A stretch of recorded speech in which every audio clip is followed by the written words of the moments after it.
తెలుగు అభ్యుదయ సాహిత్యం సదస్సుకు కీలక ఉపన్యాసం ఇవ్వడానికి మన కర్నూలు జిల్లాకు మన నగరానికి వచ్చి ఈరోజు ఆ యొక్క కీలక ఉపన్యాసాన్ని ఈ కార్యక్రమంలో మరి ఎంతో అద్భుతంగా చాలా పూర్తి స్థాయి సాహిత్య అవగాహన కలిగించే విధంగా మరి వచ్చిన వాళ్ళకు కూడా ఎంతో సాహిత్య ప్రయోజనం చేకూరే విధంగా రాజపాలెం చంద్రశేఖర్ రెడ్డి గారు మరి తన కీలక ఉపన్యాసాన్ని అందించినందుకు మా జిల్లా శాఖ తరఫున సాహితీ అకాడమీ తరఫున ప్రత్యేకంగా హృదయపూర్వక ధన్యవాదాలు. ఎందుకంటే ఇంత పెద్ద సాహితీ చర్చలో నేను దాన్ని ఒక లైన్కో 2 లైన్కో పరిమితం చేయడం నా చేత కాదు. ఎందుకంటే అంత విషయం నాకు అవగాహన రాదు. అర్థమైంది, దాన్ని చెప్పడానికి అవకాశం లేదు నాకు. కనుక మీకు అందరికీ అర్థమైంది కాబట్టి అది చాలా ప్రయోజనం చేకూరిందని అనుకుంటున్నాను నేను. ఎందుకంటే ఎన్నో పాయలు, ఎన్నో విషయాలు, ఎన్నో వర్గ ఘర్షణలు అన్నీ కూడా అభ్యుదయ సాహిత్యానికి ఏ విధంగా అన్వయం చేశారనే విషయం చాలా స్పష్టంగా మనకు అవగాహన కలిగించే విధంగా చెప్పారు. వారికి ధన్యవాదాలు తెలియజేస్తున్నాను. ఈ యొక్క కార్యక్రమంలో తదుపరి మొదటి సెషన్ ప్రారంభమవుతుంది. చాలా ఆసక్తిగా ఎంతోమంది ఇక్కడికి వచ్చారు. మళ్ళొకసారి అందరికి కూడా ధన్యవాదాలు. వాళ్ళందరికీ ప్రత్యేకంగా ఆహ్వానం తెలియజేస్తున్నాం. అట్లే మధ్యాహ్నం అందరికీ మంచి భోజనాలు కూడా ఏర్పాటు చేయడం జరిగింది. ఖచ్చితంగా అందరూ భోజనం చేసిన తర్వాత కూడా 2వ సెషన్ మళ్ళీ ప్రారంభమవుతుంది. కీలకమైనటువంటి విషయాలు ఉన్నాయి. ఖచ్చితంగా దానికి కూడా మధ్యాహ్నం కూడా ఉంటే మనం ఈరోజు ఏదైతే అనుకున్నా ఆ కార్యక్రమం జయప్రదం చేసిన వాళ్ళం అవుతాం. అది విషయం గమనించగలరు. ఇప్పుడు మొదటి సెషన్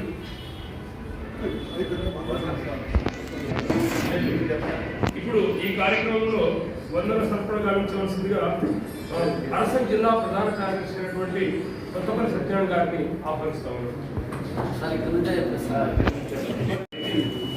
కర్నూలు జిల్లా సంయుక్తంగా నిర్వహిస్తున్నటువంటి 90 ఏళ్ల తెలుగు అభ్యుదయ సాహిత్యం సదస్సుకు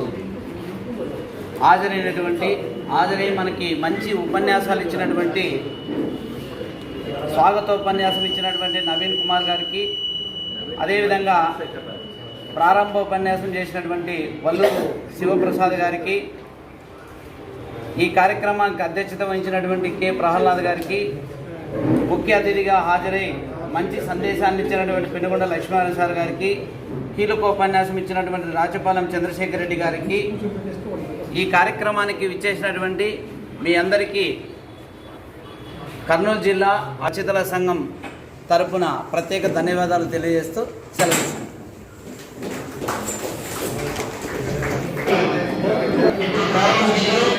సమావేశం ప్రారంభమవుతుంది. మనం ఏదైతే అజెండాలో అనుకున్నామో కార్యక్రమంలో దాని ప్రకారం చూసినప్పుడు ఈ యొక్క మొదటి కార్యక్రమంలో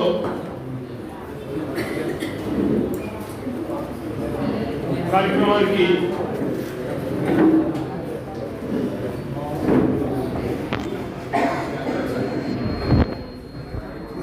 అధ్యక్షత వహించవలసిందిగా గౌరవనీయులు ఆచార్య ఎస్వి సత్యనారాయణ గారిని వేదిక మీదకు ఆహ్వానిస్తాము.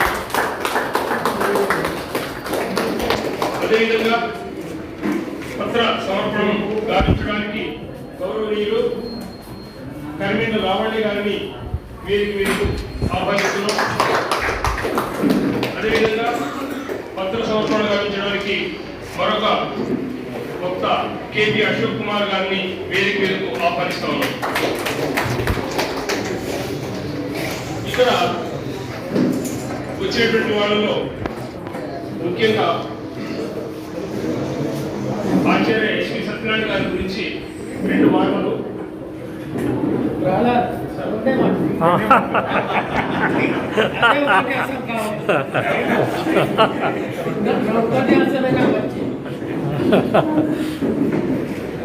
సారు ఉస్మానియా విశ్వవిద్యాలయంలో విద్యాభ్యాసం, అక్కడే ఉస్మానియా విశ్వవిద్యాలయంలో ఆచార్యులుగా పనిచేయడం, అదే కళాశాలలో ప్రిన్సిపల్గా పనిచేయడం, రాష్ట్ర జాతీయ స్థాయిలో అరసం నిర్మాణంలో క్రియాశీలకమైనటువంటి పాత్రను నిర్వహించడం, ఒక వక్తగా, ఒక అధ్యాపకునిగా, సాహితీవేత్తగా వీరు సాగించిన ప్రయాణాన్ని వీరి గురువులు, సహచరులు, శిష్యులు వీరంతా కలిసి ఒక ఆత్మీయమైనటువంటి పుస్తకం వేశారు. ఇది ఒక ప్రత్యేకత. అదేవిధంగా తెలుగు విశ్వవిద్యాలయం యొక్క వైస్ ఛాన్సలర్ గా, ఉప కులపతిగా కూడా వీరు బాధ్యతలు నిర్వహించిన సందర్భం. మళ్ళీ అభ్యుదయ సాహిత్యం, దళిత సాహిత్యం, తెలంగాణ సాయుధ పోరాటం, గ్లోబలైజేషన్, స్త్రీవాదంపై వీరు అనేకమైనటువంటి రచనలు చేసినటువంటి సందర్భం. వీరు రాసినటువంటి తెలుగులో మొట్టమొదటిసారిగా తెలుగులో ఉద్యమ గీతాలు అనేటువంటి పరిశోధనా గ్రంథం వారు PhD చేశారు. ఇది ఎందరికో ఉద్యమకారులకు, విద్యార్థి యువజన ఎవరైతే జనంలోకి పనిచేస్తున్నారో, కళాకారులు ఉంటున్నారో వారందరికీ మేము కూడా విద్యార్థి దశలో ఉన్నప్పుడు ఈ యొక్క ఉద్యమ గీతాలు పుస్తకం తిరిగేవాళ్ళం. అంత గొప్ప పుస్తకం అది. దాదాపు ఎవరైతే ప్రజాక్షేత్రంలో ఎదుర్కొనే వాళ్ళందరూ కూడా ఆ పుస్తకాన్ని తీసుకుని చదువుకున్నటువంటి సందర్భం. అంత గొప్ప పుస్తకం వాడు. అదేవిధంగా 2004లో కూడా వాళ్ళకు గురుకుల వెంకట శివయ్య గారి ఒక ప్రతిష్టాత్మకమైనటువంటి పురస్కారం కూడా, ఇక అనేకమైనటువంటి సత్కారాలు వాళ్ళు పొందారు. వారి ఉపన్యాసానికి వారు రాజకీయ శిక్షణ తరగతులు, అనేకమైనటువంటి కార్యక్రమాలు వాళ్ళు పాల్గొన్నారు. దాంట్లో నేను కూడా ఉన్నాను, ఇక్కడ చాలా మంది ఉంటే ఉండవచ్చు. ఇట్లా అనేక ఉపన్యాసాల ద్వారా ఎంతోమంది హృదయాలకు అభిమానాన్ని సంపాదించినటువంటి విషయం, ఎందరిలో చైతన్యపరిచినటువంటి విషయం వారి ప్రత్యేకత. వారు ఈరోజు మరి హైదరాబాద్ రాష్ట్రం నుంచి, హైదరాబాద్ నుంచి ఇక్కడికి ఈ కార్యక్రమానికి ప్రత్యేకంగా మరి వారు వచ్చారు. వారు ఈరోజు ఈ కార్యక్రమంలో తెలంగాణ విమోచనోద్యమం సాహిత్యం అనే అంశం మీద వారు ప్రసంగిస్తారు. మరి కర్మేంద్ర లావణ్య గారు అభ్యుదయ సాహిత్య విమర్శ మీద వారు ప్రసంగిస్తారు. కేపీ అశోక్ కుమార్ గారు అభ్యుదయ నవల మీద మాట్లాడతారు. ఈ యొక్క కార్యక్రమానికి అధ్యక్షత వహించి కార్యక్రమాన్ని నడిపించవలసిందిగా మరి ఎస్వి సత్యనారాయణ గారిని నేను కోరుతా ఉన్నాను.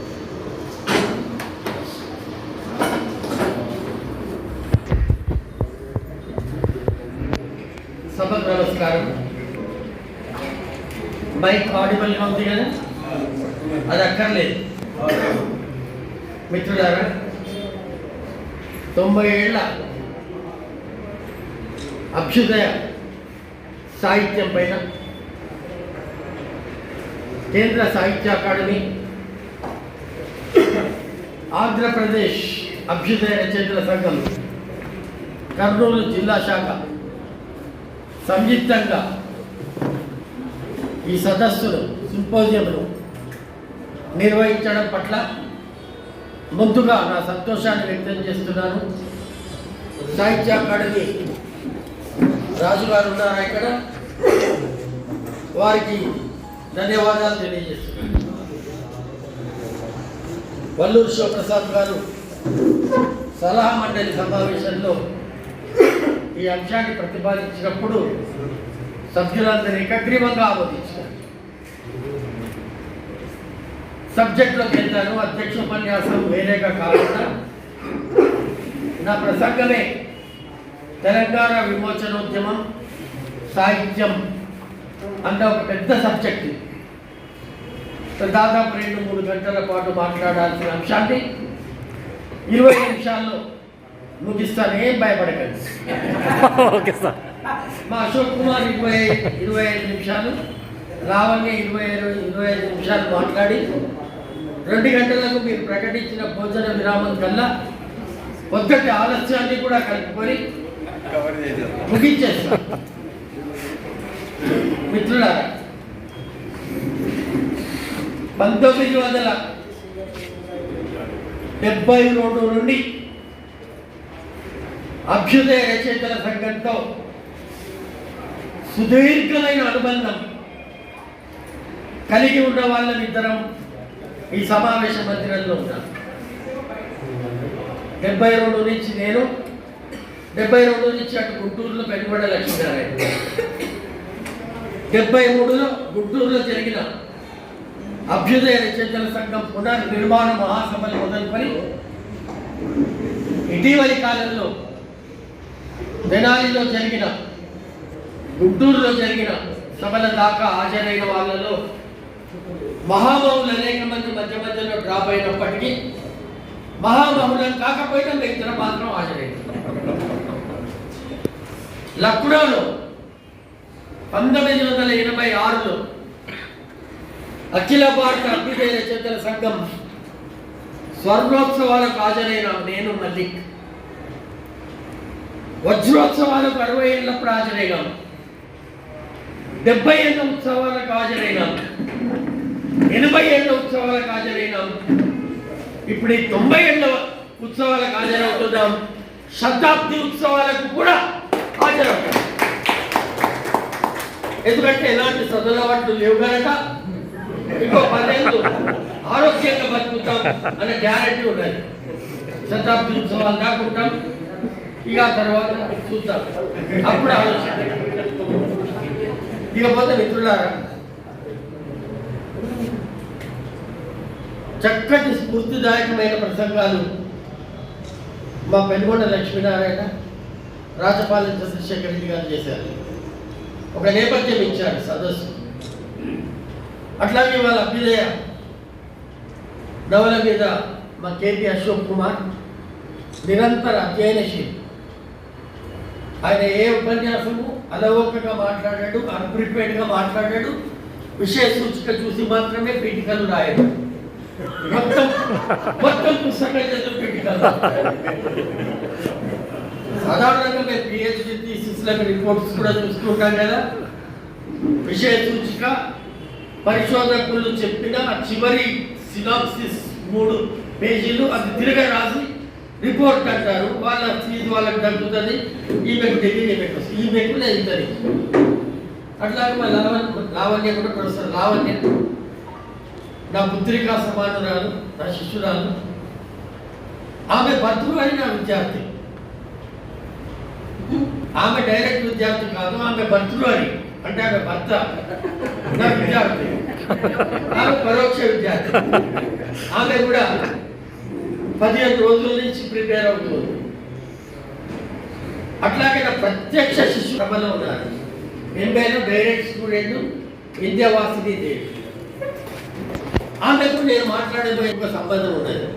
తెలంగాణ విమోచనోద్యమం సాహిత్యం. తెలంగాణ విమోచనోద్యమ నవలను 21 చదివాను నేను. ఇప్పుడు అశోక్ కుమార్ చెవిలో అడిగే 21 నాకనే సార్ 25 వచ్చినాయి, ఇంకో 4 చదవాల్సి ఉన్నది. 100కు పైగా కథలు వచ్చినాయి, వందలాది గీతాలు వచ్చినాయి, గొప్ప కావ్యాలు వచ్చినాయి, నాటకాలు వచ్చినాయి, నాటికలు వచ్చినాయి, యక్షగానాలు వచ్చినాయి, బుర్రకథలు వచ్చినాయి, స్వీయ చరిత్రలు వచ్చినాయి, జీవిత చరిత్రలు వచ్చినాయి.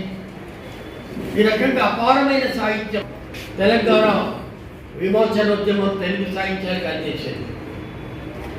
ఈ నేపథ్యంలోనే మొదట మాట్లాడింది అభ్యుదయ రచయితల సంఘము, ప్రజానాట్య మండలి, కమ్యూనిస్ట్ పార్టీ సిపిఐ ఈ 3 త్రివేణి సంగమం లాగా పెనవేసుకొని 90 ఏళ్లుగా ఈ మహాప్రయాణాన్ని కొనసాగిస్తున్నాయి. అభ్యుదయ సాహిత్యాన్ని ప్రజానాట్య మండలి కళాకారులు ప్రజల్లోకి తీసుకెళ్తారు. ఈ రెండింటికి కావాల్సిన ఒక నేపథ్యాన్ని కమ్యూనిస్ట్ పార్టీ ఇస్తూ ఉంటుంది. కాబట్టి వీటిని గుర్తు చేసుకుంటూ ఒక మాట, తెలంగాణ ఏమిటి తెలంగాణ? స్టాలిన్ మండలాలు పొందింది తెలంగాణ విమోచనోద్యమం. పికాసో చేత చిత్రాలు గీయించుకున్నది, జాబ్లో నెహ్రూరా చేత పాటలు రాయించుకున్నది, చిత్రప్రసాద్ చేత బొమ్మలు గీయించుకున్నది, హరీంద్రనాథ్ చటోపాధ్యాయ చేత విలేఖించేందుకు అని ఒక గీతాలు రాయించుకున్నది, మఖ్దూమ్ మొయినుద్దీన్ చేత అది ఒక దయ్యాల మేడ, శిథిల సమాజాల నీడ, పీనుకులను పిక్కు తినే రాబద్దుల రాచవాడగా వర్ణింపబడింది తెలంగాణ విమోచనంతో. దుర్మార్గుడైన నిజాం నిరంకుశ పరిపాలనకు వ్యతిరేకంగా,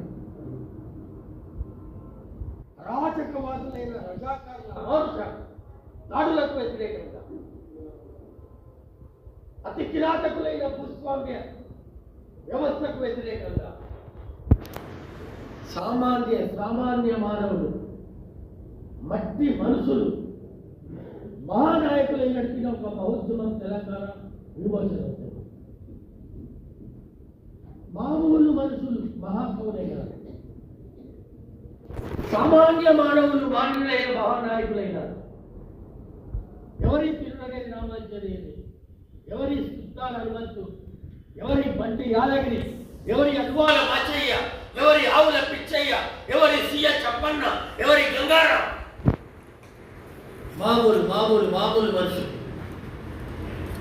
మహాకవులు కూడా స్పందించకుండా, ఒక్క పాట కూడా రాయకుండా ఉన్న రోజుల్లో ప్రజల నుంచి కవులు తయారైనారు, ప్రజల నుంచి బుర్రకథకులు తయారైనారు, ప్రజల నుంచి నాటక రచయితలు సుంకర సత్యనారాయణ, వాసిరెడ్డి భాస్కర్రావు లాంటి వారు బాబు ఇలాంటి నాటకాలు రాశారు. ప్రజల్ని చైతన్యపరిచారు, ఉద్రేకపరిచారు, ఒక గొప్ప ప్రపంచనాన్ని సృష్టించినారు. ప్రజానాట్య మండలి కళాకారుల మహాభూమి నాటకం జరుగుతూ ఉన్నది. ప్రజలు అలజడి వచ్చింది. రజాకారులు వస్తున్నారట అని ఎవరు అన్నారు. అనగానే ప్రేక్షకుల్లో కూర్చున్న ఒక ముసలానే కష్ట సహాయంతో లేచి నిలబడి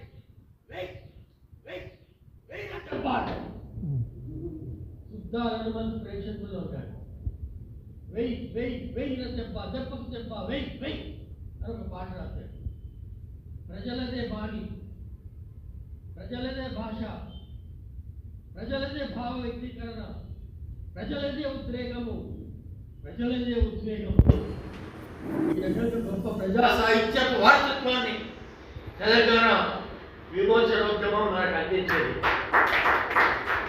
Russian, Spanish, English, Hindi, Bengali, Urdu, Telugu భాషలను ప్రభావితం చేశారు.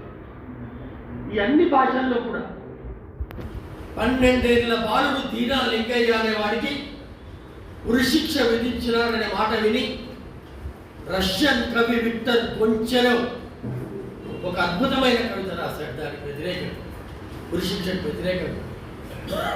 అట్లాగే పోలిష్ యువకవి ఉరికంపం కదులుతుంది, ఉచ్చు గాలికి ఎగురుతుంది అనే మంచి కవిత రాశాడు.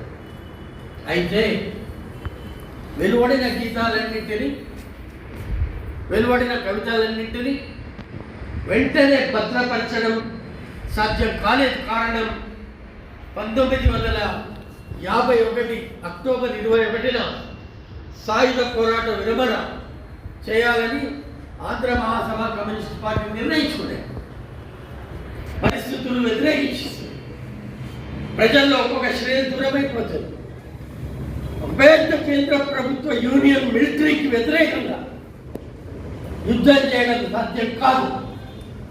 నైజాం మిలిటరీకి, నైజాం పోలీసులకు, రజాకర్లకు వ్యతిరేకంగా యుద్ధం చేయడం సాధ్యమైంది. కానీ మలబార్ స్పెషల్ పోలీస్ దుర్మార్గుడైన పళనియప్ప నాయకత్వంలో వచ్చిన, జయంత్ చౌదరి నాయకత్వంలో వచ్చిన సైన్యాన్ని ఎదిరించడం సాధ్యం కాదని చర్చోపచర్చల తర్వాత 1948 సెప్టెంబర్ 17 యూనియన్ మిలిటరీ ప్రవేశించిన నాటి నుండి 51 దాకా దాదాపు 2000 మంది అమరులైన తర్వాత మొత్తం 46 నుంచి 46 నుంచి 47, 48 సెప్టెంబర్ దాకా నైజాం వ్యతిరేక పోరాటంలో 2,500 మంది మరణిస్తే కేవలం ఈ 3 ఏళ్ల కాలంలో యూనియన్ బ్రిటిష్ చేతిలో మరో 2,000 మంది చనిపోయారు. 4,500 మంది అమరులైన తర్వాత పోరాట విరమణ జరిగింది. విరమణ జరపడం అవసరమా అనవసరమా, అనుసరణీయమా నిరాకరణీయమా అనే చర్చోపచర్చలు జరిగినాయి. Communist party 2గా చీలిపోయింది. 1964లో, 68లో మరిన్ని చీలికలు, 69లో మరిన్ని చీలికలు, 1973 దాకా హైదరాబాద్ విమోచన రజతోత్సవాల దాకా, 25 ఏళ్ళ ఉత్సవాల దాకా ఈ పాటల సేకరణ, కవిత్వ సేకరణ జరగలేదు. 1973లో మొట్టమొదటిసారి విశాలంగా ప్రచురణాలయం తిరుడగిన రామాంజనేయులు గారి సారథ్యంలో తెలంగాణ విమోచనోద్యమ గీతాలని ఓ పుస్తకాన్ని ప్రకటించింది. అంతకు ముందే వట్టికోట ఆల్వార్ స్వామి ప్రజల మనిషి నవల, గంగు నవల వచ్చినాయి. దాశరథి రంగాచార్య చిల్లర దేవుళ్ళు, మోతుకుప్పులు, మాయ జనతా నవలలు వచ్చినాయి. అదే వట్టికోట ఆల్వార్ స్వామి జైలు లోపల కథలు వచ్చినాయి. ఇవి వచ్చినాయి, వస్తూ ఉన్నాయి. సుంకర మహాభూమి నాటకం, సుంకర వాసిరెడ్డి మహాభూమి నాటకం, సుంకర సత్యనారాయణ కష్టజీవి బుర్రకథ. అక్షరాస్యత తక్కువగా ఉన్న ఆ రోజుల్లోనే 1,00,000 ప్రతులు అమ్ముడుపోయిన బుర్రకథ కష్టజీవి బుర్రకథ. ఇప్పుడు ఇంత అక్షరాస్యత పెరిగినాయి. మరొక పుస్తకం వేసుకోవాలంటే 300 కాపీలా, 500 కాపీలా, అసలు అప్పుడు పోతాయా? పుస్తక మహోత్సవాలు జరుగుతున్నాయి. కొని చదివే అలవాటు పోయింది.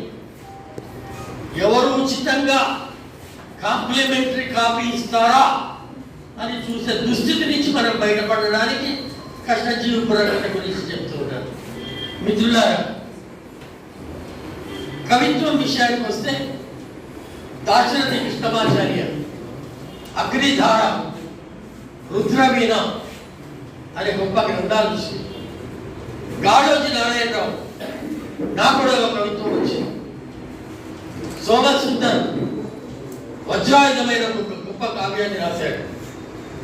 పోరాట విరమణ జరగక ముందే వజ్రాయుధం వచ్చింది.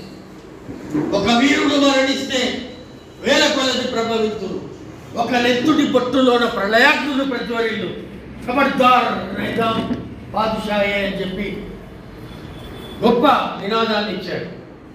రెట్టాల గోపాలకృష్ణ సర్పయాగం అనే కావ్యంలో పగలే నిజాం కోటలు, ఎగలే ఎర్రని జెండా అని నినదించినాడు. కుందుర్తి ఆంజనేయులు 18 పర్వముల ఆధునిక ఇతిహాసాన్ని, తెలంగాణ అన్న ఇతిహాసాన్ని రచించినాడు. మగ్దూమ్ కవిత్వం వెలువడింది. ఇవన్నీ కవిత్వానికి పాటలు, శుద్ధ హనుమంతు పాటల పుస్తకం 1982లో వచ్చేది. 2 వచ్చేది. ఒకటి కందెపల్ల ప్రతాప్ రెడ్డి సంపాదకుడిగా, ఒకటి జైదీప్ తిరుమలరావు సంపాదకుడిగా. ఇవి కవిత్వానికి సంబంధించి నేను లాంటి ఉపన్యాసమే చేస్తున్నాను. కొటేషన్స్లో పోవట్లేదు, ఎందుకంటే 20 నిమిషాల్లో ముగిస్తే నన్ను వడవడిగా తీసుకొని వీళ్ళు కూడా ముగిస్తారు. నేనే 50 నిమిషాలు మాట్లాడితే వారికి కూడా ఉత్సాహం పెరుగుతుంది. నేను సంక్షిప్తీకరించుకుంటున్నాను. ఇదంతా దీనికి సంబంధించి. ఇకపోతే మిత్రులారా, అనేక సిద్ధాంత గ్రంథాలు వచ్చినాయి. తెలంగాణ సాయుధ పోరాట కవిత్వము, పాట అనే అంశం పైన జయధీర్ తిరుమలరావు PhD చేశారు. తెలంగాణ విమోచనోద్యమ నవలలు అనే అంశం పైన వరవరరావు గారు PhD చేశారు. తెలంగాణ పోరాట కథలు అనే అంశం మీద సమ్మెట నాగమల్లేశ్వరరావు MPhil చేశాడు. ఇందాక చెప్పారు, గంగు ప్రజల మనిషి, చిల్లర దేవుళ్ళు, మోదుగుప్పులు, మాయ జనతాలు లాంటి సుప్రసిద్ధమైన నవలలే కాకుండా పోరాట అనంతర కాలంలో అందులో బాలగెరిల్లాలుగా పాల్గొన్నవారు, అందులో కొరియర్లుగా పాల్గొన్నవారు, ఆ ఉద్యమానికి మద్దతు ఇస్తూ ఉన్నవారు, వీళ్ళందరూ కూడా తమ రచనలు చేశారు. ఉద్యమ ప్రాంతాలను సందర్శించి గంగినేని వెంకటేశ్వరరావు ఉదయని ఎర్ర జెండాలు లాంటి పుస్తకాలు వెలువరించారు. అట్లాగే కత్తివల్ల ప్రతాపరెడ్డి ఉద్యమంలో బాల గెరిల్లాగా పాల్గొన్న అనుభవంతో తెలంగాణ సాయుధ సమరమైన ఒక గ్రంథం రాయడమే కాదు, బందూక్ అనే ఒక నవల రాశాడు. అప్పుడు హై స్కూల్ విద్యార్థినిగా ఉన్న విద్యావాసిని చతురంలో ప్రచురితమైన నవలను చదివి ఏనాటికైనా ఈ రచయితను కలిస్తే బాగుండేది అని అనుకున్నది. ప్రభావితురాలే. ఆమె కోటి ఉమెన్స్ కాలేజ్ నాకు డైరెక్ట్గా శిష్యురాలే. ఎందుకో మాటల సందర్భంగా బంధువు గురించి చెప్తే, సార్ నేను ఆ పుస్తకం చదివాను, దాని మీద ఎంఫిల్ చేస్తాను అని అన్నది. నువ్వు రచయిత అనుమతి తీసుకోమంటే ఆమె బంధువు నవల పైన ఎంఫిల్ చేసింది. కత్తివల్ల ప్రతాపరెడ్డి సమగ్ర రచనల పైన పిహెచ్డి చేసింది. అది ఉద్యమ ప్రతాపం అనే పేరుతో పుస్తకంగా కూడా వెలువడింది. అట్లాగే తెలంగాణ సాయుధ పోరాటంలో స్త్రీల రచయితల పైన డాక్టర్ దేవకి దేవి ఆమె ఒక గొప్ప పరిశోధన చేసింది. ఈ రకంగా ఉత్తమ ఎంఫిల్ పిహెచ్డి పరిశోధన గ్రంథాలు అనేకం వచ్చినాయి. అట్లాగే విస్మృత కథలు అనే పేరుతో పెనుగొండ లక్ష్మీనారాయణ, వల్లూరి శివప్రసాద్, పాపినేని శివశంకర్ ముగ్గురు సంపాదక త్రయం ఆధ్వర్యంలో ఒక దాచుకోదగిన మంచి కథల పుస్తక సంకలనం వచ్చింది. అందులోనే మొట్టమొదటిసారిగా పివి నరసింహారావు రాసిన శ్రీ విజయ అనే పేరుతో రాసిన గొల్ల రామవ్వ కథ అచ్చే. The credit goes to these three people, Penugonda, Valluri and పాపే. వాళ్ళకి అప్పటికి తెలియదు పివి నరసింహారావు. అంతకుముందు వాసిరెడ్డి నవీన్ ఒక 21 ఆయన 23 కథలతో 1982లో తెలంగాణ విమోచనోద్యమ కథలు వేశారు. ఆయన కూడా కథ దొరికింది. కానీ కాంగ్రెస్ వాలంటీర్ ప్రధాన పాత్రగా ఉన్నాడు కాబట్టి ఈ ప్రజా సాహిత్యం తరపున జన సాహిత్యం తరపున మనం వేయడానికి వెళ్ళేదని వాళ్ళు వేయలేదు. కానీ వీరు విస్మృత కథలు వేశారు. వేసినప్పుడు శ్రీపతి మా గురువు గారు స్కూల్లో మంచు పల్లకి మరి 9 అనే కథలతో ప్రఖ్యాతి చెందిన రచయిత. ఢిల్లీ ఆకాశవాణి కేంద్రంలో చాలా కాలం న్యూస్ రీడర్గా చేసి వచ్చాడు. ప్రైమ్ మినిస్టర్ ఆఫీస్తో ఆయనకి సంబంధాలు ఉన్నాయి. కాకతీయ పత్రికలో వచ్చేది శ్రీ విజయ పేరుతో. వీళ్ళు శ్రీ విజయ పేరుతోనే వేశారు. మాటల సందర్భంగా మిత్రులతో మాట్లాడుతూ శ్రీపతి కాకతీయ పత్రికలో కొంతకాలం పాటు పివి నరసింహారావు పనిచేశాడు, బహుశా ఆయన రాసుకుంటాడు, లెట్ మీ కన్ఫర్మ్ అనే ఉత్తరం రాశాడు. పిఎం అప్పుడు పిఎంగా ఉన్నాడు పివి నరసింహారావు. పిఎంకి ఉత్తరం రాశాడు. శ్రీ విజయ పేరుతో వచ్చే గొల్లరామవ్వ మీకదేనా అని రాస్తే దానికి పిఎంఓ ఆఫీస్ వాళ్ళు రిప్లై ఇచ్చారు. శ్రీపతి గారి దగ్గర లెటర్ చూశారు. PM confines that the story return by honourable prime minister Gollaramavva అని వారికి సంబంధించింది. ఇందాక వాసిరెడ్డి నవీన్ గుర్తు చేశాను. ఆయన 2 సార్లు, ఒకసారి 23 కథలతో, ఒకసారి 32 కథలతో 2 పుస్తకాలు వెలువరించాడు. 100 కథలకు పైగా సేకరించినాడు. అట్లాగే 21 నవలలు, ఇందాక పేర్కొన్న నవలలు కాకుండా పి చంద్, యాదగిరి అసలు పేరు పి చంద్ అన్న పేరుతో శేషగిరి అనే ఒక నవల రచించాడు. బొగ్గుగలి కార్మిక నాయకుడు శేషగిరిరావుని నిజాం పోలీసులు హత్య చేశారు. కార్మిక నాయకుడు ఆయన ఇతివృత్తాలు తీసుకొని ఒక మంచి నవల రాశాడు. కేఎల్ మహేంద్ర అన్న ప్రపంచ ట్రేడ్ యూనియన్ సమాఖ్య ప్రధాన కార్యదర్శిగా చేసిన ఒక మహానాయకుడి జీవితాన్ని ఇతివృత్తంగా తీసుకొని ఆయన ఒక నవల రాశాడు. ఉద్యమం జరుగుతున్న రోజుల్లోనే సింహగర్జన లక్ష్మీకాంత మోహన్ రచన. ఉద్యమం విరమణ జరగక ముందే బొల్లిముంత శివరామకృష్ణయ్య మృత్యుంజయుడు అనే నవల రాశాడు. మహీధర రామ్మోహన్ రావు ఓనమాలు అన్న ఒక నవల రాశాడు. దానికి కొనసాగింపుగా మృత్యువు నీడల్లో అనే ఒక నవల రాశాడు. వాసిరెడ్డి భాస్కర్ రావు, శంకర్ సత్యనారాయణ ఇందాక చెప్పినట్టు మాభూమి నాటకం రాసి ఊరూరా ప్రదర్శించి ప్రజల్ని చైతన్యపరిచారు. శంకర్ సత్యనారాయణ కష్టజీవి బుర్రకథ, అట్లాగే మన వాసిరెడ్డి భాస్కర్ రావు రాసిన బుర్రకథ ప్రచారం చెంది నిజాం ప్రభుత్వము మాభూమి నాటకాన్ని, కష్టజీవి బుర్రకథను నిషేధించే స్థాయికి పోయినాయి. ఎంతగా ప్రజల్ని అవి ప్రభావితం చేసినాయి. ఇకపోతే తిరునగరి రామాంజనేయులు మొదట్లో శుంకర కష్టజీవి బుర్రకథలు చెప్పేవాడు.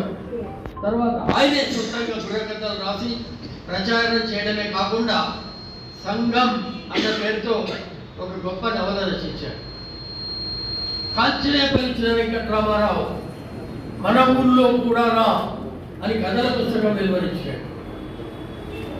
పట్టికోట ఆళ్వార్ స్వామి గంగు ప్రజల మనిషి మాత్రమే కాదు, జైలు లోపల అన్న ఒక గొప్ప కథల సంకలనాన్ని ఆయన వెలువరించినాడు. జైలు జీవితాన్ని గడిపినాడు. జైల్లో పరిచయమైన పాత్రల్ని ఇతివృత్తాలుగా తీసుకొని రచించినాడు. దాదాపు 100కు పైగా కథలు తెలంగాణ విమోచనోద్యమాన్ని, తెలంగాణ జనజీవితాన్ని, పటేల్ పట్వారీల దాష్టికాలను, అప్పటి భూస్వామ్య నిరంకుశత్వాలను, వీటిని ఎండగడుతూ వచ్చిన గొప్ప కథలు ఉంటాయి. ఇకపోతే జీవిత చరిత్రలు కూడా పరిగణించదగిన సాహిత్య ప్రక్రియలుగానే మనం తీసుకోవచ్చు.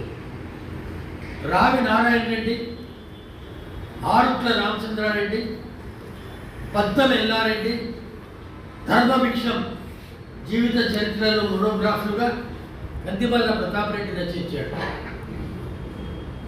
తమ్మారెడ్డి సత్యనారాయణ, మగ్దూమ్ మొయిద్దీన్ ధర్మభిక్షం జీవిత చరిత్రలను ఎస్వి సత్యనారాయణ రచించాడు. తెలంగాణ విమోచనోద్యమం సాహిత్యం అనే పేరుతో ఒక పుస్తకం, తెలంగాణ పోరాట కవిత్వం అనే పేరుతో ఒక పుస్తకాన్ని నేను వెలువరించడం జరిగింది. ఆత్మకథలు లేదా స్వీయ చరిత్రలు, రావి నారాయణ రెడ్డి స్వీయ చరిత్ర రాసుకున్నాడు. ఆర్ట్ల రామచంద్రారెడ్డి స్వీయ చరిత్ర రాసుకున్నాడు. నల్లా నరసింహులు స్వీయ చరిత్ర వెలువడింది. ఎస్వికే సుగుణ తెలంగాణ సాయుధ పోరాటం జరుగుతున్న రోజుల్లో ఆంధ్ర ప్రాంతం నుంచి ఈ పోరాటాన్ని గైడ్ చేయడానికి ఇద్దరు పంపించారు. ఒకరు ఎస్వికే ప్రసాద్, రెండవది తమ్మారెడ్డి సత్యనారాయణ. ఎస్వికే ప్రసాద్ సిద్ధాంత అవగాహన కల్పించడానికి, తమ్మారెడ్డి సత్యనారాయణ గెరిల్లా దళాలను ఏర్పాటు చేయడానికి. పెద్ద పెద్ద 100 మంది 150 మంది ఒకే దళంగా ఉండేవారు. మొట్టమొదటిసారి ఆర్ట్ల రామచంద్రారెడ్డి కలిసి తమ్మారెడ్డి సత్యనారాయణ ఇంత పెద్ద దళం నష్టం జరిగితే మొత్తం పోతుంది, చిన్న చిన్న గెరిల్లా దళాలను ఏర్పాటు చేయాలి, హిట్ అయిన ముందు కొట్టు పారిపో అనే నినాదం తమ్మారెడ్డి సత్యనారాయణ ఇచ్చారు. తెలంగాణ ప్రాంతంలోనే పుట్టి పెరిగి తెలంగాణ విమోచనోద్యమానికి సాహిత్యాన్ని సృష్టించిన రచయితల కృషి ఎంత ఉన్నదో, ఆంధ్ర ప్రాంతంలో పుట్టి పెరిగి తెలంగాణ విమోచనోద్యమానికి సాహిత్యాన్ని సృష్టించిన రచయితల కృషి ఎంత ఉన్నది. మా మిత్రుడు పెనుగొండ లక్ష్మీనారాయణ ఆయన రాసిన దీపికను పుస్తకంలో దాదాపు 10 పేజీలు తెలంగాణేతర ఆంధ్ర ప్రాంత రచయితలు శుంకర సత్యనారాయణ, తెన్నేటి సూరి, బొల్లిముంత శివరామకృష్ణ, తుమ్మల వెంకటరామయ్య, మహీధర రామ్మోహన్ రావు, అట్లాగే మన రోజు విన్నాం ప్రతిరోజు కన్నాం టీవీ కృష్ణ వీళ్ళందరి సాహిత్యాలను పరిచయం చేస్తూ ఒక మంచి వ్యాసాన్ని కూడా ఆయన రాయడం జరిగింది. శుంకరరావు, వాసిరెడ్డి భాస్కరరావు ఇద్దరు తెలంగాణ ప్రాంతం వాళ్ళు కాదు, మాబూబి రాసిన వారు. గంగినేని వెంకటేశ్వరరావు తెలంగాణ ప్రాంతం వాడు కాదు, వినుకొండ నుంచి వచ్చి హుజూర్ నగర్లో పోరాట ప్రాంతాలను విని ఉత్తేజపడి ఆయన ఎర్రజెండాలు అనే పుస్తకాన్ని, ఉదయని అనే పుస్తకాన్ని రాయడం జరిగింది. అట్లాగే అనుభవాలు, జ్ఞాపకాలు దేవులపల్లి వెంకటేశ్వరరావు, పుచ్చలపల్లి సుందరయ్య, రావి నారాయణ రెడ్డి, ఆర్కుల రామచంద్రారెడ్డి మొదలైన వాళ్ళు తమ అనుభవాలను, జ్ఞాపకాలను పుస్తకాలుగా మనకు అందించారు. ఇకపోతే నాటకాలే కాదు, నాటికలు కూడా వందలాంటి నాటకాలు వెలువడినాయి.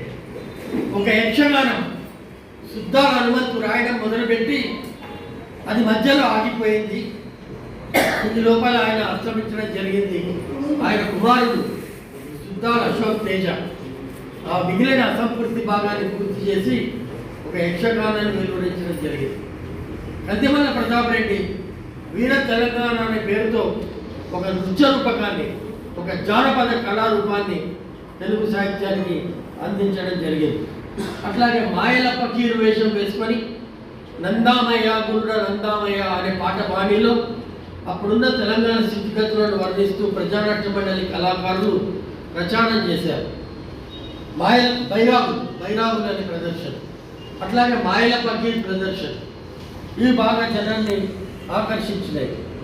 పట్లపల్లి రామారావు, గరికపాటి రాజారావు, మహీధర, శుంకర, రామాంజనేయులు, మాచినేని వెంకటేశ్వరరావు మొదలైన వారు అనేక మంది తెలంగాణ విమోచనోద్యమ సాహిత్యాన్ని సుసంపన్నం చేశారు. విశాలాంధ్ర, ప్రజాశక్తి, అభ్యుదయ, మీజాన్, గోలకొండ పత్రిక, కాకతీయ పత్రిక, ఇవి విమోచనోద్యమ సాహిత్యాన్ని, వ్యాసాలను, పాటలను, కవిత్వాన్ని, కథలను ప్రచురించి ప్రజలకు అందించినాయి. వీటి కృషి ఒక గొప్ప పోరాట వారసత్వాన్ని, ఒక గొప్ప ఉద్యమ వారసత్వాన్ని తెలుగు సాహిత్యానికి, అభ్యుదయ సాహిత్యంలో అంతర్భాగంగానే జాతీయ స్వాతంత్రోద్యమంలో అంతర్భాగంగా తెలంగాణ విమోచనోద్యమ సాహిత్యం ఎట్లా కొనసాగిందో, అభ్యుదయ సాహిత్యం అన్న ఒక మహాశ్రవంతిలో భాగంగా తెలంగాణ విమోచనోద్యమం కొనసాగింది. కనుకనే కార్యకర్తలు, అకాడమీ వారు ఈ అంశం పైన మాట్లాడే అవకాశాన్ని నాకు కల్పించినారు.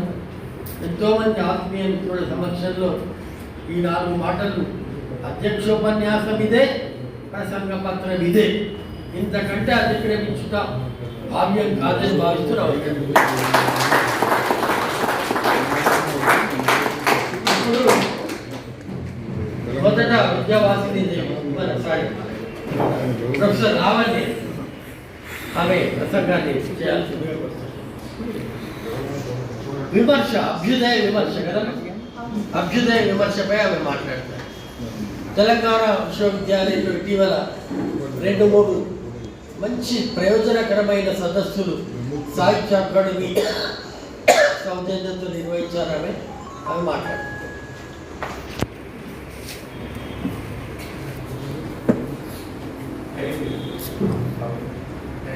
20 నిమిషాలు మాట్లాడుకుంటారు.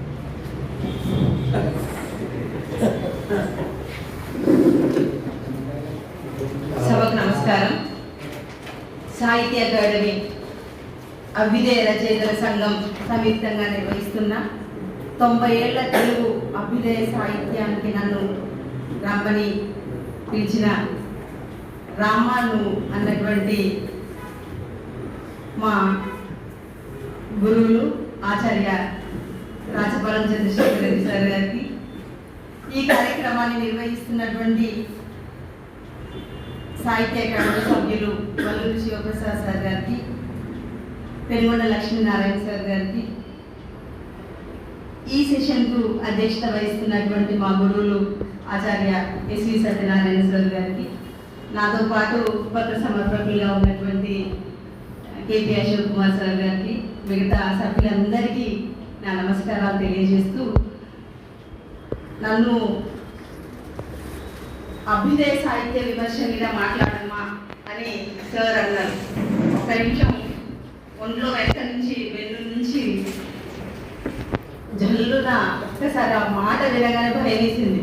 ఎందుకంటే ఇక్కడికి వచ్చేటువంటి వాళ్ళందరూ అభ్యుదయ సాహిత్యాన్ని బాగా మదించి ఉన్నటువంటి వాళ్ళు, మేధో మదనం చేసినటువంటి వాళ్ళు మాత్రమే ఇక్కడికి వస్తారు కాబట్టి కొంత భయం వేసింది. అందులో విమర్శ మీద మాట్లాడమని అన్నప్పుడు వెంటనే సార్ నేను మాట్లాడగలనా అన్నా. అంటే మాట్లాడతావమ్మా, ఏం పర్వాలేదు అని చెప్పేసి నా విమర్శ అభ్యుదయం ఒక్కసారి చూడమ్మా అన్నారు. అది చూశాను. అది చదువుతుంటే మొదటిసారి తలకెక్కలే. 20 నిమిషాలే సార్, వెళ్ళిపోతాను సబ్జెక్ట్లోకి.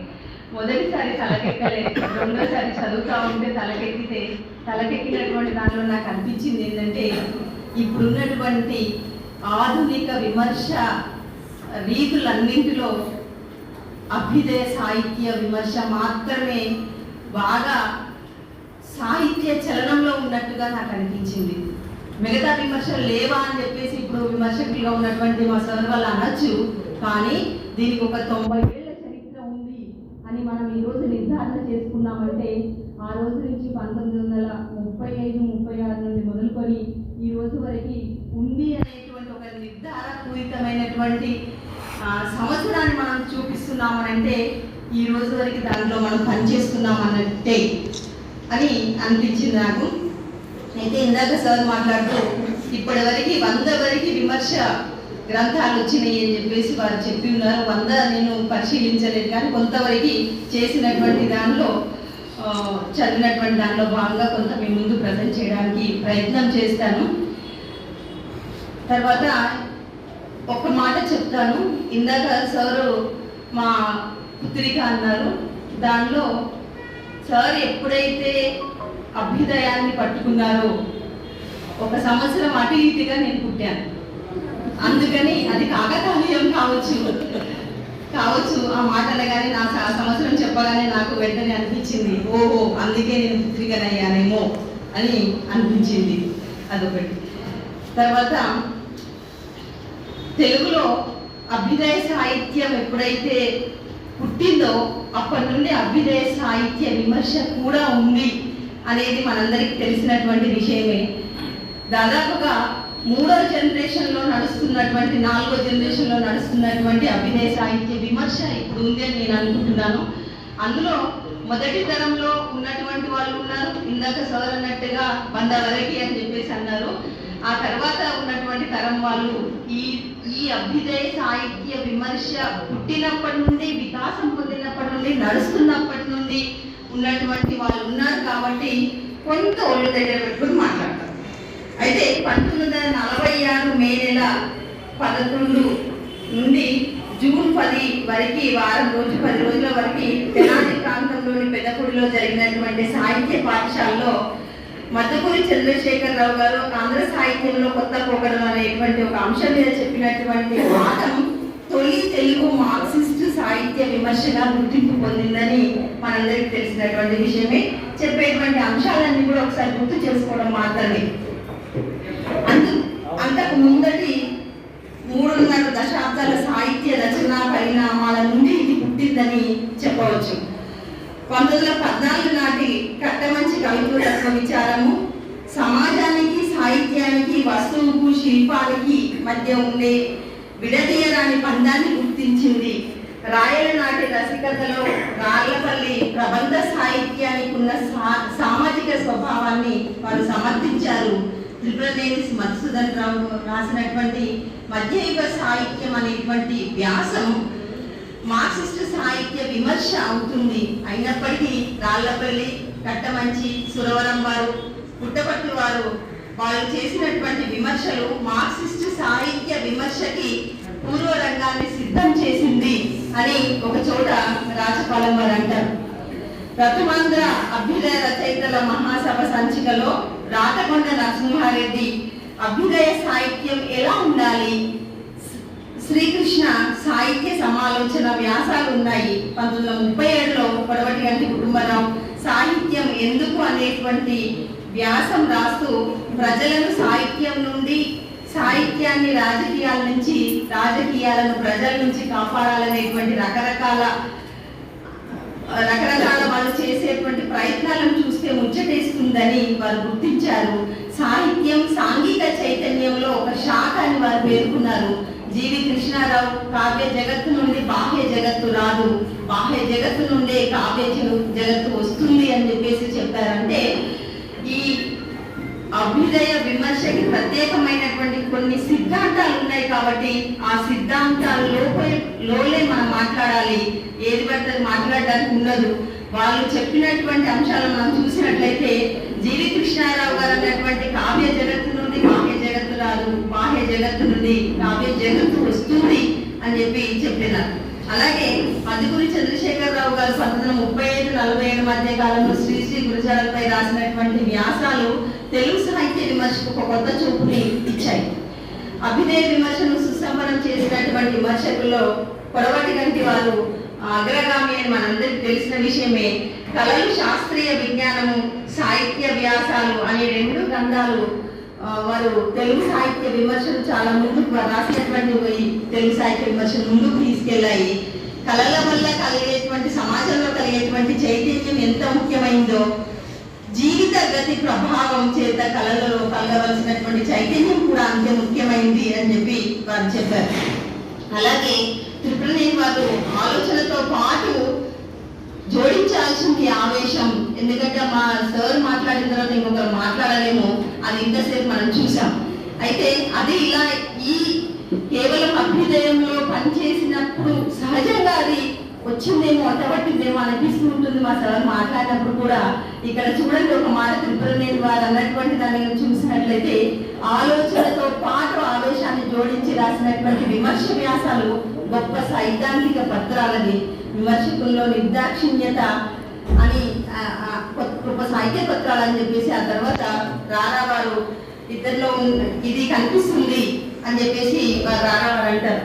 ఇంకా సాహిత్యం చైతన్యం, సాహిత్యంలో వస్తు శిల్పాలు, విశ్వనాథ సాహిత్యం, విష సంస్కృతి వంటివి ఈయన యొక్క విమర్శ గ్రంథాలు. ఈ విమర్శ గ్రంథాలన్నీ కూడా అభ్యుదయ సాహిత్య విమర్శకి చాలా ప్రథమంగా వచ్చినటువంటి గ్రంథాలుగా మనం చెప్పవచ్చు.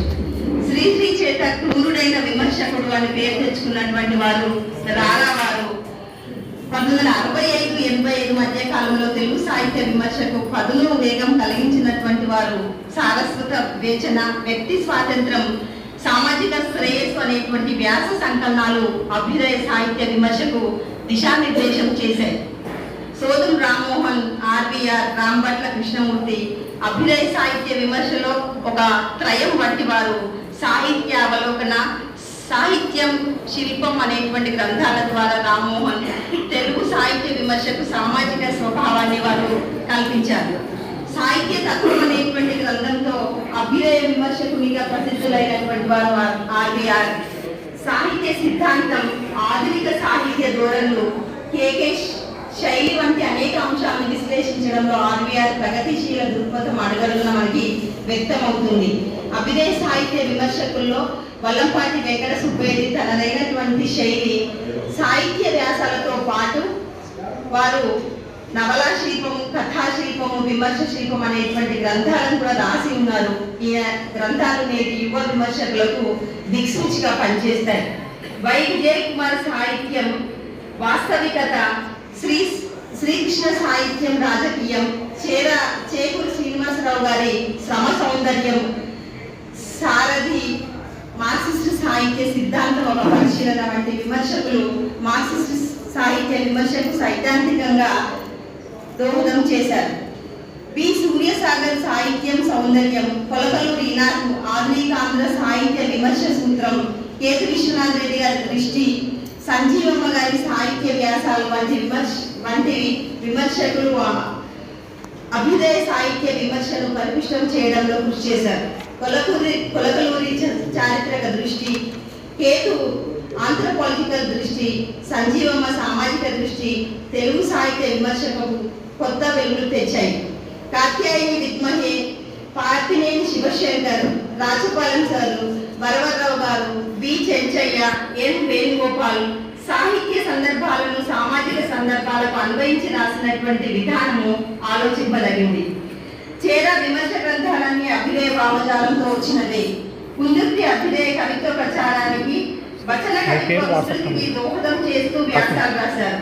అతడు, ఆమె, మనం అనే ఓల్గా రాసినటువంటి పుస్తకం ఉద్యమ సాహిత్యాన్ని, అందులో ప్రతిబింబించే స్త్రీ పురుష సంబంధాలను చారిత్రక క్రమంలో చూసే విధానానికి ఒక మంచి ఉదాహరణ.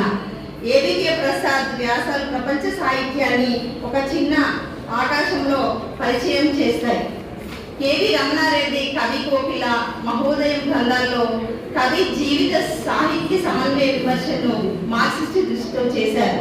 ఆధునిక ఆంధ్ర సాహిత్య చరిత్ర, జగన్నాథ రథచక్రాలు, మార్క్సిస్ట్ కళా సిద్ధాంతాలు, నిషిది, అక్షర తూణీరం మార్క్సిస్ట్ సాహిత్య విమర్శలను ముందుకు నడిపించాయి. సివి సుబ్బారావు సంకలనం చేసినటువంటి విభాత సంధ్యలు తెలుగు సాహిత్య విమర్శలో ఒక గొప్ప ప్రయోగం. సామాజిక శాస్త్రాల నేపథ్యంతో కన్యాశుల్కం, చదువు మొదలైన రచనలపై హరగోపాల్, ఆర్ఎస్ రావు మొదలైన వాళ్ళు రాసిన విమర్శ వ్యాసాలు తెలుగు అభ్యుదయ సాహిత్య విమర్శలో కొత్త మార్గాన్ని వేశాయి. కె బాలగోపాల్ రూపం సారం ఈ మార్గంలో అనేక విలువైన అభ్యుదయ విశ్లేషణ చేస్తూ వచ్చినటువంటి గ్రంథాలే. అయితే ఒక్కసారి మనం చదువుకున్నది అయినప్పటికీ కూడా అభ్యుదయ సాహిత్య విమర్శలో భాగంగా ఎవరు విమర్శ చేశారని ఒక్కసారి కనుక పునః విమర్శ చేసుకున్నట్లయితే అందులో మనకు కనిపించేటువంటి వాళ్ళలో రాజమల్లు రామచంద్రారెడ్డి గారు కనిపిస్తారు. ఉత్తమ సాహిత్యానికి జన్మస్థానం సమాజ జీవితం అయినట్లే దాని గమ్యస్థానం కూడా సమాజ జీవితమే. అభ్యుదయ రచయితలకు వర్గ దృక్పథం, మార్క్సిస్ట్ తత్వ దృక్పథం తప్పకుండా ఉండాలని వారు అంటారు. రారా సాహిత్య విమర్శలో కాలం చెల్లిన భావాలను తిరస్కరించడం, ఆధునిక భావాలను సవరించడం, శాస్త్రీయమైన భావాలను ప్రతిపాదించడం అనేటువంటి 3 లక్షణాలు వీరిలో ఉన్నాయి. తర్వాత అడిగోపుల వెంకటరత్నం కవిత్వంపై కొండ్రెడ్డి వెంకటేశ్వర రెడ్డి గారు చేసినటువంటి విమర్శను ఒకసారి మనం పరిశీలించినట్లయితే, అభ్యుదయం అంటే ఆస్తుల కోసం, హక్కుల కోసం పోరాడమే కాదు, మంచి కోసం, మానవత కోసం నడుము కట్టడం అని అడిగోపుల కవిత్వాన్ని ఉద్దేశించి కొండ్రెడ్డి వారు చెప్తారు. సమాజం పట్ల, సాహిత్యం పట్ల, రచయిత పట్ల ప్రగతిశీల భావజాలం గల అభ్యుదయ సాహిత్య విమర్శకుడు వారు. ఇంకా వారి మాటలంతా మనం చూసినట్లయితే, ఈనాటికి జనం నట్టి విరిచేది వడ్డీ వ్యాపారం. ఎంత బాగా చెప్తారో చూడండి. పేదవాడి అక్కలను ఆసరగా తీసుకొని రక్తం పీల్చి రంగుల మేడల్లో భోగభాగ్యాలను అనుభవించేది వడ్డీ వ్యాపారి. దీనికి ఏ ప్రభుత్వం నీతి నిజాయితీతో కూడినటువంటి కళ్యం వేయలేకపోయింది. ఎందుకంటే అక్రమ వడ్డీ వ్యాపారులకు రాజకీయ నాయకుల అండ ఉంటుంది కనుక, వారి అడుగులకు మడుగులు వచ్చేవారు కనుక. ఇది అభ్యుదయ విమర్శక వ్యాఖ్య అని రాజపాలెం వారు అంటారు. కొందరికి విశ్లేషణాత్మక విమర్శ, వర్ణాత్మక విమర్శ ఈ రెండూ తెలుసు. అలాగే నిరవంతి ఉమామహేశ్వరరావు గారిని కనుక ఒకసారి వారి విమర్శను మనం పరిశీలించినట్లయితే, వారు మధ్య అనేటువంటి పేరుతో గుంటూరులో అరసం శాఖ 1988లో అది ప్రచురించినటువంటివి చాలా తక్కువ వ్యాసాలు ఉన్నప్పటికీ కూడా అవి కాల్పనిక వాద వాస్తవికత కన్నా కూడా విమర్శనాత్మక వాస్తవికత ప్రగతిశీలమైంది అని చెప్పేసి వారి యొక్క సోషలిస్టు భావ ప్రచారం కోసం తెలుగు నేలలో వర్క్ చేసినటువంటి వారు ఉమామహేశ్వరరావు గారు. అలాగే మధుకూరి చంద్రశేఖరరావు గారి గురించి ఒక నిమిషం ఆలోచన చేసినట్లయితే, మనందరికీ తెలిసినటువంటిదే, చంద్రంగా వారు ప్రసిద్ధి చెందినటువంటి వారు. 46లో తెనాలి దగ్గర పెద్దపూడిలో జరిగినటువంటి సాహిత్య పాఠశాలలో వారు చెప్పినటువంటి పాఠమే మొట్టమొదటి వ్యాసంగా మనము చెప్పుకుంటున్నాం. ఆ తర్వాత అభ్యుదయ విమర్శకుడుగా వారు ఆ కాలంలో చేసినటువంటి గత పునరుద్ధరణ వాద సాహిత్యం రావడానికి కారణాలన్నింటినీ వారు పేర్కొని పునాదిని వేసినటువంటి వారి గురించి చాలా రాసుకొచ్చాను, కానీ చదవట్లేదు ఎందుకంటే లేదు. వై విజయ్ కుమార్ గారు రాసినటువంటి సాహిత్య అభ్యుదయము, సాహిత్యం వాస్తవికత, మార్క్సిస్ట్ పరిశీలన, సాహిత్య మానవుడు, సాహిత్య సమాలోచన అనేటువంటివి 1985-2003 ప్రాంతంలో వచ్చినటువంటివి. వీరి శత జయంతి సందర్భంగా మా గురువు గారు ప్లస్ మా అమ్మగారు ఇద్దరు కలిసి రచయించారు పుస్తకాలను. రచయిత రాయడం కోసమే బతకాలన్న ఉద్దేశంతో సంపాదించవచ్చు, కానీ బతకటానికే రాసి సంపాదించుకోవాలనుకోవద్దు అని చెప్పినటువంటి ఒక మంచి సందేశాన్ని వారు వారి యొక్క అభ్యుదయ సాహిత్య వ్యాసాల ద్వారా మనకు ఇస్తారు. అంటే సాహిత్యం వాస్తవికత మాట్లాడినటువంటి అభ్యుదయ నేపథ్యంతో వచ్చినటువంటి ప్రతి విమర్శ కూడా వాస్తవికత నేపథ్యం లేకుండా లేదు అని నాకు ఈ మొత్తం వ్యాసాలను చదివినప్పుడు అర్థమైనటువంటి ఒకే ఒక సూత్రం, వాస్తవికతతోనే మనిషి బతకాలి, బతికినట్టు ఆ విధంగా బతికినటువంటి మనిషికే జీవనం అనేది ఉంటుంది అని చెప్పేసి ఖచ్చితంగా చెప్పినటువంటి వాళ్ళే అభ్యుదయ సాహిత్య విమర్శకులుగా నాకు అర్థమైంది. ఆ తర్వాత కుందుర్తి ఆంజనేయులు రాసినటువంటి